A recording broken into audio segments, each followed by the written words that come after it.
what is the continuous manufacturing process and what are the characteristics of that process?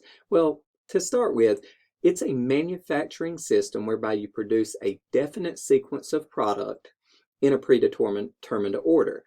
So it's very similar in nature to a systematized automated production process.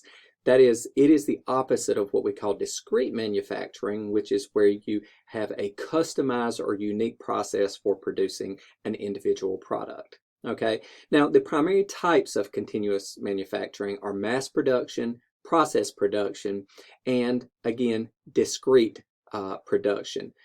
So with that being said, the idea behind continuous production is that you produce standardized products in larger quantities with greater efficiency. Okay, now generally for accounting purposes, you use first in, first out method, and there's very limited in-process storage that goes on. So when you are keeping track of work in progress inventory, it's a lot simpler process because there's lower volumes. In some cases, the volume can even be disregarded.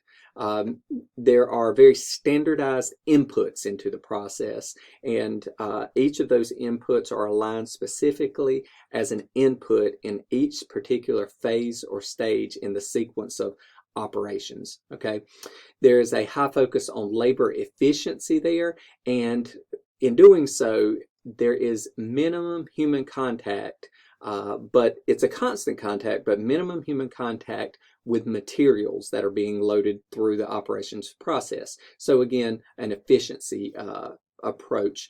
Now, the result of this is a lower cost of production and again, higher level of efficiency, which leads to extreme quality control. That is a high degree of inspection, a high degree of standardization for each product, so there's very little variance in the output. So this is continuous manufacturing, and these are the types and the characteristics of it.